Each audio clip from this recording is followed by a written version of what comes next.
Good morning, everyone. Myself, Dr. Rekha Badoria, Assistant Professor, PG Government College, Jhalawar. बच्चों, आज हम समिति एसोसिएशन नामक टॉपिक की चर्चा करेंगे। हम देखते हैं कि हम आप सब मनुष्य एक सामाजिक प्राणी हैं और इस रूप में उसकी बहुत सारी असंख्य आवश्यकताएं हैं और अपने अस्तित्व को बनाए रखने और अपने समुदाय में अपने जीवन को ठीक प्रकार से चलाने के लिए हमें इन आवश्यकताओं की पूर्ति आवश्यक है। और हम अपनी इन विभिन्न आवश्यकताओं की पूर्ति किस प्रकार करें, और इन्हीं आवश्यकताओं की पूर्ति के लिए व्यक्ति कई तरीके से अपना सकता है। अपने कुछ लक्ष्यों की पूर्ति के लिए, अपनी आवश्यकताओं की पूर्ति के लिए उसे अन्य लोगों के साथ मिलकर और उनके साथ सहयोग करके एक संगठन की जो है वो स्थापना करनी पड़ती है और उसके साथ ही यह अपने कार्य करता है और ये कार्य करना ही एक समिति को जन्म देते हैं। अतः हम देखते हैं जब कुछ लोग मिलकर अपनी आवश्यकताओं या अपने उद्देश्यों की पूर्ति के लिए सहयोग करते हैं, संगठन बनाकर प्रयत्न करते हैं, तो ऐसे संगठन को ही हम समिति कहते हैं। समिति की परिभाषा हमारे समाजशास्त्री मैकाइवर एवं पेज ने इस प्रकार दी है कि समिति मनुष्यों का एक समूह है जिसे किसी सामान्य उद्देश्य या बहुत सारे उद्देश्यों को प्राप्त करने के लिए हम संगठित करते हैं। दूसरी है फेयरचाइल्ड के अनुसार समिति एक ऐसा संगठनात्मक समूह है जिसका निर्माण सामान्य उद्देश्यों की पूर्ति के लिए किया गया है, जिसका अपना आत्मनिर्भर प्रशासकीय ढांचा तथा निश्चित कार्यकर्ता होते हैं। अब हम देखेंगे कि समाजशास्त्र की कुछ ऐसी विशेषताएं हैं, कुछ ऐसे लक्षण हैं जो एक समिति के में होना आवश्यक है। पहले हम देखते हैं कि समिति को मनुष्यों के विचार पूर्वक बनाए गए एक ऐसे संगठन के रूप में हम देख सकते हैं जिसके एक या कुछ उद्देश्य होते हैं और साथ ही उनकी अपनी एक निश्चित कार्यकारिणी भी होती है। तो जो इसके लक्षण हैं उसमें समितियों का सबसे पहले एक समूह होता है। क्या है? व्यक्तियों का जो समूह है वही एक समिति का निर्माण करता है। जब तक कुछ व्यक्ति नहीं होंगे, उनका समूह नहीं होगा, तब तक समिति का निर्माण नहीं हो सकता। समिति का निर्माण कुछ व्यक्ति मिलकर करते हैं, क्योंकि व्यक्ति कैसा है? मूर्त प्राणी है, तो उस समिति का हम मूर्त संगठन करते हैं, उसे हम देख सकते हैं, उसके सदस्यों को जान सकते हैं और उनका कार्य प्रशासन सब देख सकते हैं। दूसरा है निश्चित उद्देश्य, कि जब एक समिति का हम निर्माण करते हैं तो उसके से पहले हमारे उस समिति को बनाने के कुछ निश्चित उद्देश्य होते हैं।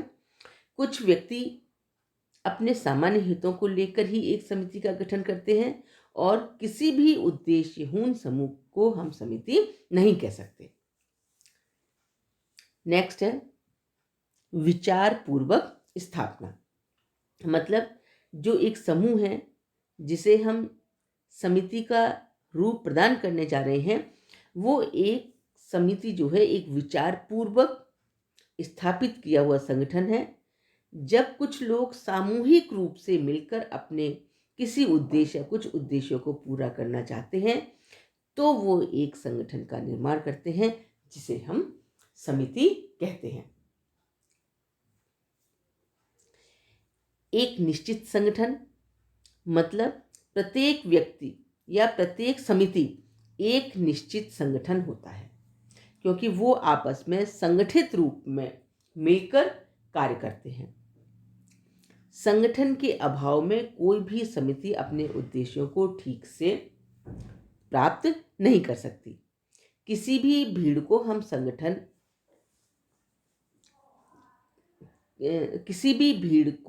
संगठन के अभाव में समिति नहीं कहा जा सकता है। जब तक उनमें एक संगठनात्मक रूप नहीं होता है, वो एक संगठित होकर किसी कार्य को या किसी उद्देश्य की पूर्ति नहीं करते हैं, तो कोई भीड़ के एक समुदाय बन जाए या कुछ लोग इकट्ठे हो जाए तो हम उन्हें समिति नहीं कह सकते। समिति नेक्स्ट नियमों पर आधारित होती है।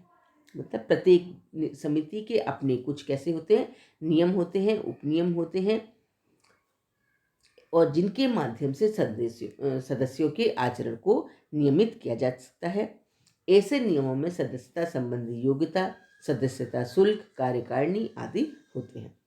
जो भी उस समिति का सदस्य होता है उसे वहाँ के नियम को मानना पड़ता है, नियमों को फॉलो करना पड़ता है, और ऐसे नियमों में जब हम उसकी सदस्यता ग्रहण करते हैं तो हमें उसके योग्य होना चाहिए। जितने भी उसके सदस्य होते हैं तो उनमें एक निर्धारित योग्यता होती है और उसकी एक सदस्यता ग्रहण करने के लिए शुल्क प्रदान किया जाता है, और उसकी पूरी एक कार्यकारिणी होती है जिसमें कुछ लोग मिलकर कार्य करते हैं। इसकी किसी भी समिति की सदस्यता कैसी होती है, ऐच्छिक होती है। तो हमारा नेक्स्ट पॉइंट है ऐच्छिक सदस्यता। मतलब किसी भी समिति का सदस्य बनना या ना बनना पूर्णतः व्यक्ति की इच्छा पर निर्भर करता है।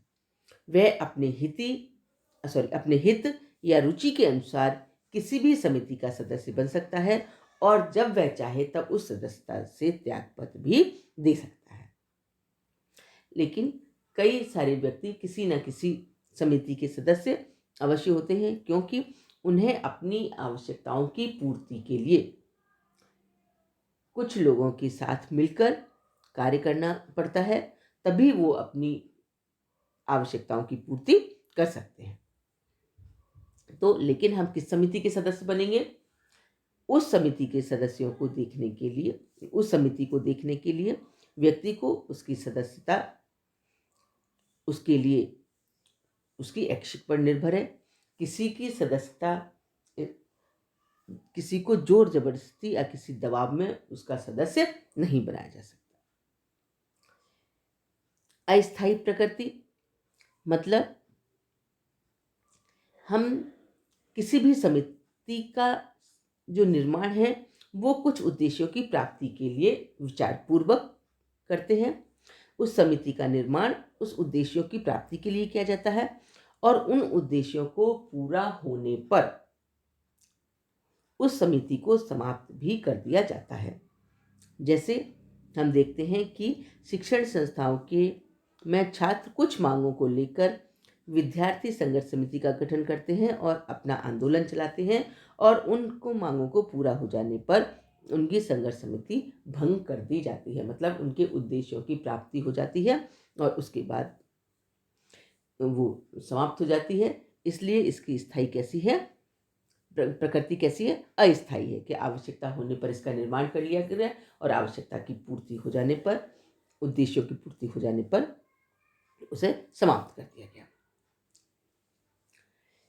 औपचारिक संबंध मतलब समिति के सदस्यों के बीच पाए जाने वाले संबंधों की प्रकृति भी औपचारिक होती है। जैसे व्यक्ति अपने विभिन्न उद्देश्यों की पूर्ति के लिए भिन्न भिन्न समितियों की सदस्यता ग्रहण करता है, और इन समितियों के सभी सदस्यों के साथ वह सामान्यतः घनिष्ठ के संबंध स्थापित नहीं कर पाता।